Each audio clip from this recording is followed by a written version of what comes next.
Hello, takulandirani kuno kumapena studio. Tabweranso ndi uthenga wina wa mtumiki wathu Twaibu. Mverani uthengawo komanso mutumizire achibale ndi alongo kwina kulikonse kumene ali, kuti nawonso amvere. Tili mu nthawi ino yotsiriza.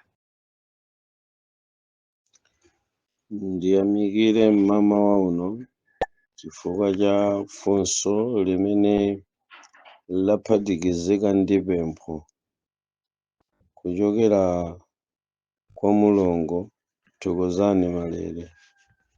Munatitumizira funso lophatikizika ndi pempho limene munati mmafuna mutamvesesa nkhani za nyengo zoyikika. Kumvesa kwanu koyambirira munamvesesa kuti Mulungu ali ndi nyengo zoyikika ndipo timayenera kuyenda ndi nyengo zoyikikazo. Komabe tikuyenda mu nkhondo zokumana ndi abale ndi alongo amene akumatitsimikizira kuti nyengo zoyikikazi zinatha, kuphatikizapo misasa, ngakhale amachita koma ndi chinthu chakuti chikuchitidwa mosatsata nthawi chifukwa chakuti chinthu choti chinatha. Mukunena kuti mkulu wina wa mpingo amene ali ndi udindo wake ndi maphunziro ake ku chipembedzo chosunga sabata anapereka chifukwa chimene akusungira sabatayi chimene amayikira nyengo zoyikika nkupanga misasa pa nthawi yoti si nyengo yofunikira kupanga misasa. Mukunena kuti chifukwa chakuti nthawi ya zimenezi inatha, kotero kuti anthu ali ndi mwayi ongopanga anyhow pamene afune kugwirizana ndi makalendala a UN anthu, osati monga mmene Mulungu anachitira. Nde ino mmafunabe kudziwa kuchoka kwa ine kuti inu mmene munali ku chipembedzo chanu chakale, nkhani zokhuzana ndi nyengo zoyikika munkaziona bwanji. Takhalani pamenepo, mukhale pomwepo pa Mulungu kuti mukhoza kulandira yankho lanu. Ndili yankhe mzigawo zomwe tikunenazi kuti magawo ambiri mumatisiya brother Twaibu osatiyankha kapena kutimalizira. Ndizoonadi. Ndidafunika kuti gawo limene ndikufuna ndiyambeko kuyankhaniri ndiliphatikize mu sabata yachiwiri pamene timaphunzitsa za misasa komanso nyengo zoyikika za Mulungu. Funso lanu pamene lagona kwambiri ndilakuti kodi mukusunga nyengo zoyikika muli mphamvu zanji nanga Satana amayiona bwanji nyengo yoyikikayi. Ndiye ndimati ndiyambe ndikuti nyengo zoyikika za Satana zimene nthawi zonse zimabwera kwa inu. Mukafika pa funso kapena pa yankho langa limene ndikuyamba ndi mawu akuti nyengo zoyikika za Satana, ndimafuna pa mawu amenewa mtima wanu mugwire kuti mukamvesese bwino za nyengo zoyikika za Satana. Nyengo zoyikika za Satana, koma mwina ndikanalankhulaso chichewa chabwino kapena chizungu chabwino chakuti satanic standing order.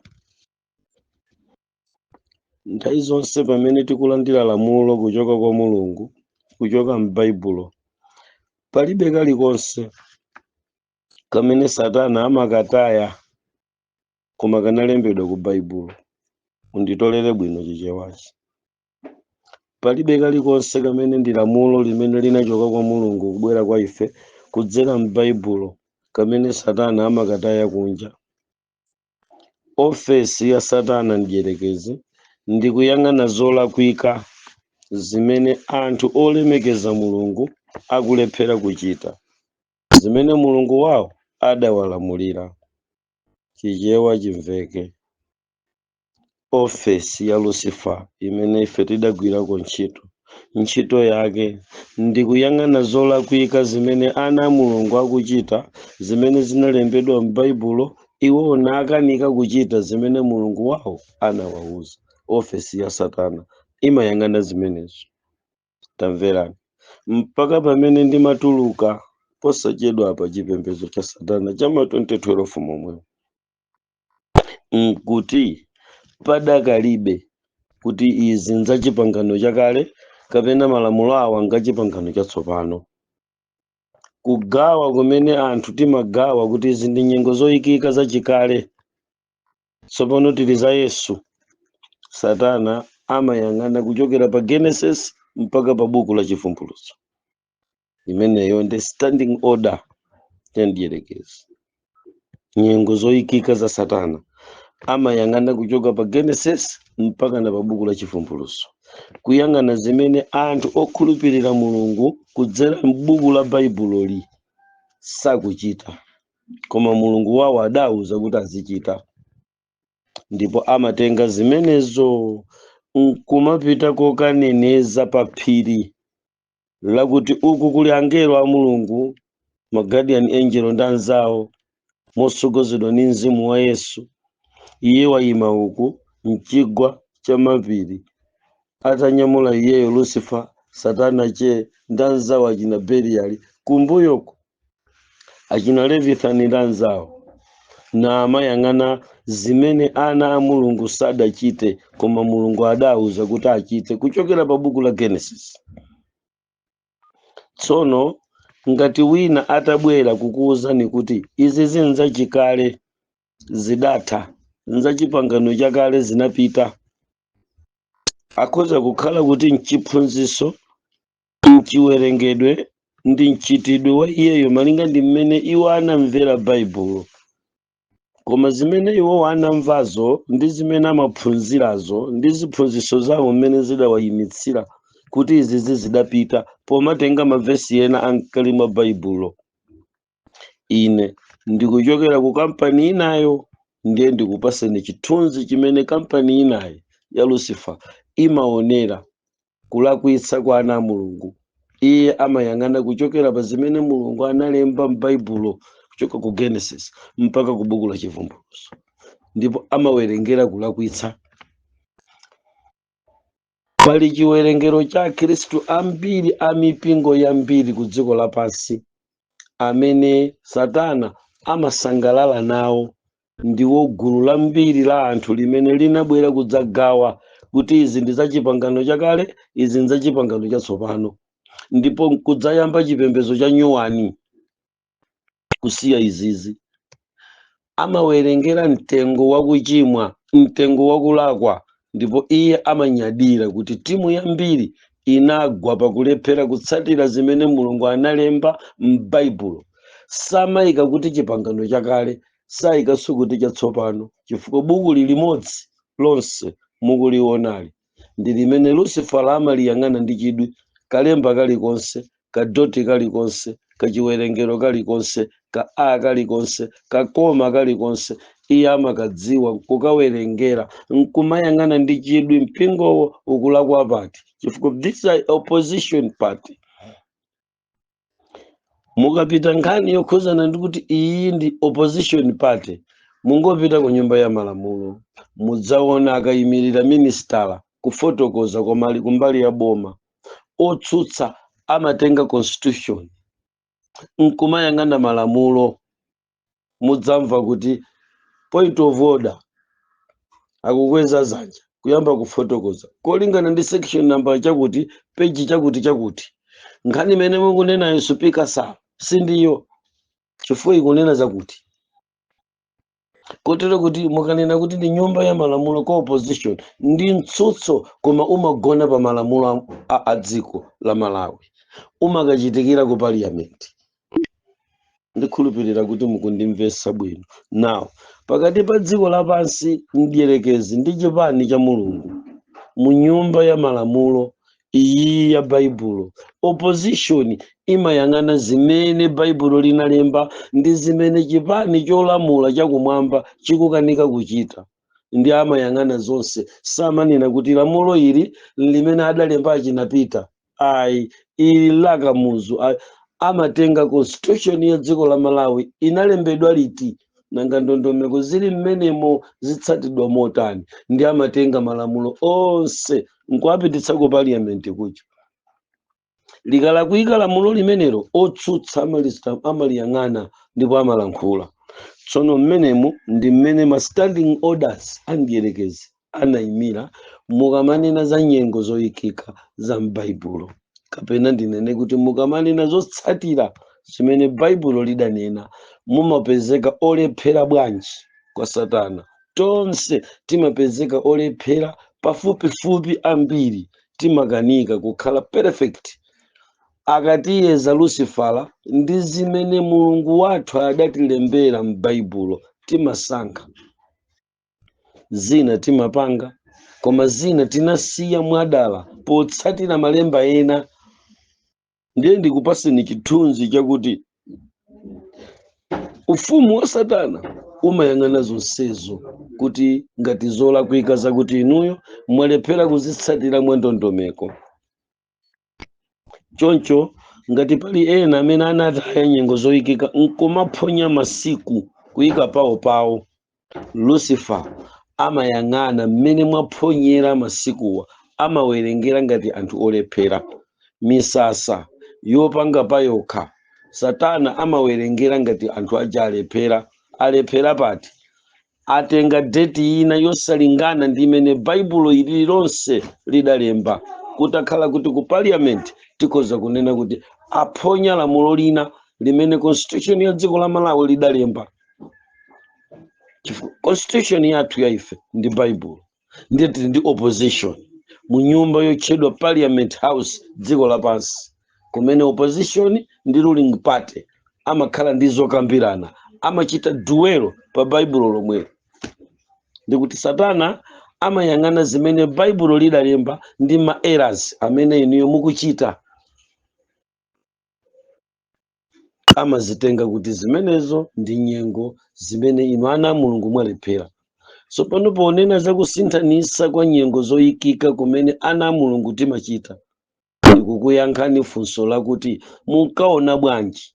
Ndinkaona chikondwerero chochoka kwa Satana ndiyerekezi kuti ana amene amatchedwa a Mulungu atapasidwa constitution iyi kutchedwa Baibulo aphonya, akondwerera pamande Mulungu adati likhalira chisanu. Ndiye ziwanda zimati hey mwalephera mmenemu. Zomwezi zimakayima pa phiri la Gerizim kukayamba kupanga chitsutso pakati pa oyera mtima pamodzi ndi angelo, iyeyinso Lucifala pamodzi ndi angelo ache, kumanena kuti nyumba iyi yakanika kusamalira zimene Baibulo lidalemba. Naoni ndi amachitenga ngati chifoko, ndi mmene zimalowera zochimwa zambiri chifukwa mwalephera, mwatsegula chitseko chokanika kutumikira Mulungu ndi kumvera Mulungu modalirika.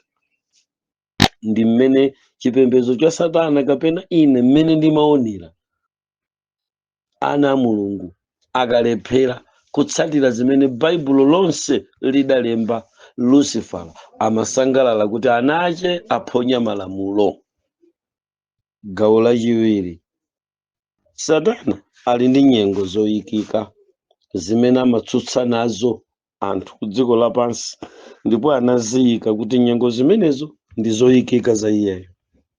Nyengo yoyamba yoyikika imene iyeyi amakondwerera nayo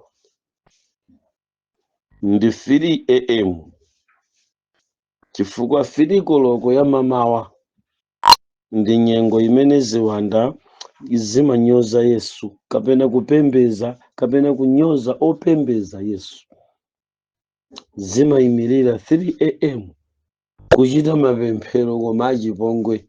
Ndiye nyengo imeneyo imakhazikika ngakhale kwa satanista aliyense amene asanatuluke lero koma adakali komweko andivomera kuti pamakhala kudzuka kwa 3 koloko kuchitira chipongwe Mulungu, kunenerera, kupanga ma incantation 3 AM.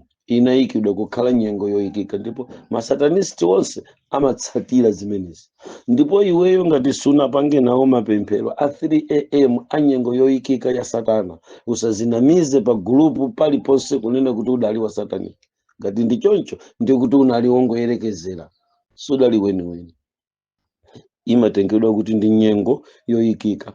Kuti nditambasule momveka bwino, ndi kumene kumachoka amachita launch mamisaili opita kwa okhulupirira, kuononga tsiku la munthu, kuononga mwayi wa munthu, kuononga thanzi la munthu, kuononga tsogolo la munthu, kuononga mtendere wa munthu, kuononga mabanja, kuononga chani. Amachita launch mapemphero amene wa 3 am, koma direct amachitira okhawa achikhulupiriro amene amatsatira mawu a Mulungu olembedwa m'Baibulo onse. Iye amatumiza mabomba. Ndi nthawi iyi imatchedwa nyengo yoyikika ya Lucifer. Tamverani, 3 pm iyi ndi am, koma namba 2 tili ndi 3 pm, ndi nyengo imene Yesu Khristu anapachikidwa pa mtanda. Ndi tamverani, Satana amaitenga ngati nyengo yoyikika imeneyi, chifukwa ndi imene amanena kuti tinapha, tinampha. 3 am ndi amaitenga ngati death hour, ndi nyengo yoyikika ya iye. Nyengo yachitatu yoyikika ya Satana ndiyerekezi, ndi nyengo imene iye adzatulutsidwa ku ndende malingana ndi Chivumbulutso chapter number 20. Mumayipeza nkhani imeneyi pamenepo. Nkhani mmayipeza pa nyengo pa Revelation chapter number 20 ichi. Tili ku chipembedzo icho, inali nyengo yoyikika, nyengo yoyikika chifukwa ndi nyengo imene akuti adzatseguliridwa ndende kupita ku dziko lapansi kukapitiriza ntchito. Koma nyengo imeneyi amayikondwereranso lero, imene adzatseguliridwa ndende, koma sili lero chifukwa sanaponyedwe ku ndendeko. So ndi yamtsogolo, koma amayikondwerera ndipo sayiponya. Nyengo ya nambala 5 ngati si 4 yoyikika, ndi nyengo imene iyeyi, nyengo imene amayikondwerera ina ndiye kuti iyeyi amakondwerera nyengo ya kuononga kwa anthu kapena kuonongeka kwa anthu pauka, kuti chifukwa amakwanitsa kukachita destroy individuals, iyeyi amaitenga kuti imeneyonso ndi nyengo zoyikika zadierekezi, kuti amakwanitsa kukalowa nyumba ya anthu amene kuli Baibulo alephera kusunga malamulo, ndi kukaononga nyumba yonse inali yokhulupirika, koma nyumba yonse ndi kuyiwononga, basi nkukhala nyumba ya Satana. Chipembedzo nkungokhala dzina chabe, koma sasunga malamulo, sasunga chiyero, sayenda mchikhulupiriro cholongosoka pamaso pa Mulungu. Iye amanena kuti tidzikondwerera, ndi kumakhala tsiku lake lokondwerera kuti takwanisa kuchita destroy ma individuals. Kati mwa chaka amakhala ndi chikondwerero chimene chili nyengo zoyikika za ndiyerekezi. Number 5, amakondwerera kuonongeka kwa ziphunzitso, kapena ndinene kuti kuonongeka kwa zikhulupiriro, ziphunzitso za mzipembedzo. Iyeyi anakhazikisa attack yokachita destroy the religious teachings. Simukumva ya nyengo ina yoyikika ya nambala 5, iyeyi anakhazikisa nyengo imene amapita mzipembedzo ndi kukachita destroy the religious teachings.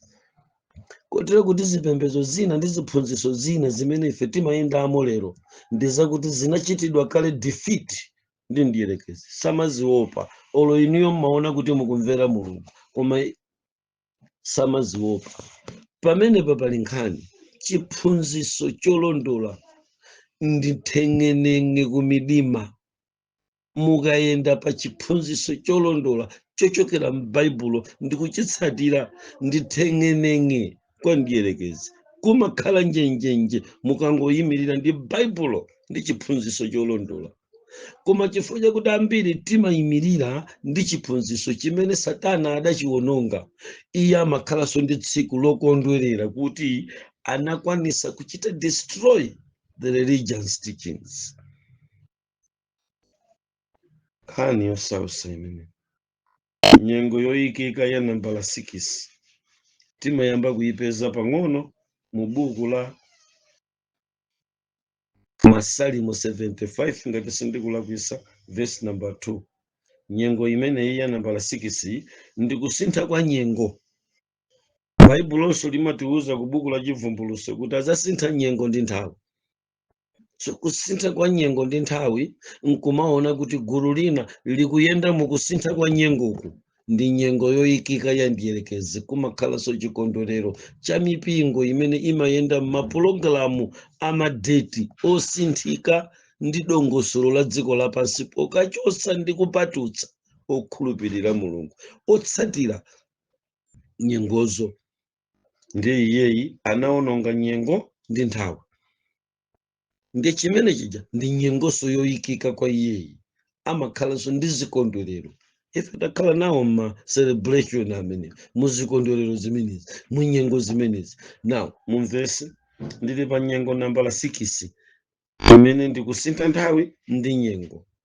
Musamaganize kuti chipembedzo cha Satana chimayenda mosatsata ndondomeko, chimatsatira ndondomeko zonse zimene zizi ndi kuzifotokozazi ndi mapulogalamu olimba age, palibe munthu angasunthe. Kumakhala kalikiliki amazichita zimene zindi mtima wawo wonse. Hakati lero kuli nyengo yoyikika ya kusintha kwa nthawi ndi nyengo. Inu nimesa machoka anthu ku Cyprus, Satana amachoka ku mayenja midima ziwanda zimachoka kumene ziliko kukasankha malo amene mukakhale ndi kukachitisa msonkhano kumene koko okhwitima bwino kunkhalango zikuluzikulu mkati mwa nyanja m'mapiri msonkhano okhwitima bwino. Akuchitako chani kumene? Kukondwerera kuti anakwanisa kusintha nyengo ndi nthawi. Zimenezi zimayimira ngati kuti nyengo zoyikika za mdierekezi. Amakondwereranso nyengo imene kapena nene kuti nyengo ina ya nambala 7 yoyikika. Amakondwerera nyengo ya nthawi ya Noah. Amanene kuti tinakwanisa kupanga destroy the entire world ndi kusiya kwa anthu 7 okha. Imene yakuti ndi nyengo yoyikika. Amanene kuti inali nthawi imene tinakwanisa kuchimwisa. Ndiye mukapeza ku buku la Genesis nkhani imene kuti dziko lapansi linali ndi dingaliro loyipa lokhalokha, anthu onse adachimwa, onse kuchimwa ndi kusiya aja anakalowa mchenga lawo. Now chifukwa chakuti anakwanisa kuchimwisa dziko lonse, imeneyi imakhalanso ndi celebration time, ndi nyengoso yoyikika, appointed time ya iyeyi imakhala imeneyi. Amakondwerera nawo nyengo imene. Kazi kumveka zimenezi. So mupeza kuti nkhani imeneyi ndi nkhani imene mwina munthu sangathe kumvesesa kapena kuyikhulupirira kuti ndi chani chimene chimachitika. Sinanga kumalo kwinaku ndondomeko zawo ndi ma standing order awo ambiri sitimadziwa chifukwa sitidapembezeko kuchipembedzo cha Satana. Timangodziwa mbali imodzi, koma mbali ya nzanu imayang'ana zinthu ngati zimenezi. Number 8, nyengo imene Yesu Khristu anayesedwa, Luka chapter number 4 verse number 13, ndi nyengo yoyikika pamaso pa mdierekezi. Amanena kuti inali nyengo imene analephera, komanso tsiku lomwelo limene analephera kugwesa Yesu, amanena kuti ndi tsikunso limene anachita launch timachitidwe tolekanalekana toyipa timene anakagwetsera nato anthu omukhulupirira iyeyi kuti iyeyi Yesu akhale payekha opanda mafolowa. Kuchokera pa Luka chapter number 4 verse number 13, iyeyi anatembenuza chipangizo chake chowonongera chitalephera kuononga Yesu, anati iyeyo adzakhala yekha m'dziko lapansi opanda mafolowa, ndi anachita machimo ambiri ku dziko lapansi, kuchita create zolakwika, kuchita create ma events ambiri kuti mpingo uwu umene ukutsatira Yesu mafolowa asapezekeponso. Imeneyo imakondwereredwanso ngati nyengo yoyikika ku chipembedzo cha Satana. Pomaliza, end time demonic activities, Chivumbuluso chapter number 13 verse number 12, 16 verse number 12. Ndalankhula Chingerezi koma ndibwereza Chingerezi chomwe. End time demonic activities ndi nyengo zoyikika. Mzanga pamene patsopano ndinafunika dzuwa lonse mpaka kuchema mawa audio ikutopa nayo wanthu. Mmene ndafika pamutu wakuti the end time demonic activities mumakhala nyengo zoyikika mmenemu.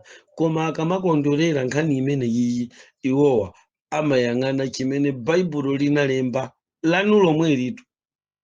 Akamalankhula za kuoloka ndi kuphwa kwa mtsinje Firate pamene mizimu idzawoloke chitatu. Koma yonse yokhala ngati achule. Tikadafunika kuti tichezere pamene mpaka mama. Ngamba kuti ndikuyankha funso, mungodziwa kuti imene iyi ndi nyengonso ina yoyikika imene yayambira pa demonic activity. So pano mukangonena kuti the end time demonic activities, ndiye kuti mwatenga machitidwe olekanalekana amayang'ana kuti ndi chikondwerero chachikulu kwambiri, ni nyengo zoyikika zimene ma demonic activities anaponda phazi lawo pa zinthu zotchedwa za Mulungu ku dziko lapansi, pa chinthu potchedwa chikhristu ku dziko lapansi, kuti the activities the end time za ma demons zikuchitikanso ngakhale pamene anthu amapemphera. Nkadayenera kuyambira pamenepo. Ndimalize nyengo yoyikika yomaliza kwa lero, ndisiyeko zina mmusimu, koma kwa lero nyengo yoyikika zimene Satana ndiyerekeza amakondwerera ndi 70 AD pamene padachitika nkhondo imene Aroma ndi ena anakazinga Yerusalemu. Ndipo akunena kuti ndi nyengo yoyikika chifukwa ndi tsiku limene likulu la chipembedzo lasamuka ku Yerusalemu kupita ku Roma. Kapena nene kuti kumene tsopano chipembedzo chinasamuka kupita ku ukapolo umene tili lero sitidatuluke. Mukudziwa kwakhala kuli maukapolo amene ma empire akhala akugwira ana a Mulungu. Tinagwidwapo ndi Igupto, tinagwidwapo ndi Syria, tinagwidwapo ndi Babulo, tinagwidwapo ndi mafumu anayi, tinagwidwapo choncho mpaka kuzafika nchaka chimene tinagwidwa ndi ufumu wa Roma, kuti Roman Empire akakhale empire wa dziko lonse lapansi. Mkatikati mmene mumu mwa Roman Empire mudachitika nkhondo imene anasamusa likulu la chipembedzo kulipitisa ku Roma, kumene lili mpaka lero. Kumenenso tsopano ana ambiri opemphera a Mulungu tinagwidwa ukapolo, tikunena pano tili m'manja mwa Roma. Chifukwa chake mukapeze kuti zipembedzo zodalirika zikuchita mmene chikatolicism chimachitira. Ndirekeni mpaka tsiku la maomboledwe. Amen.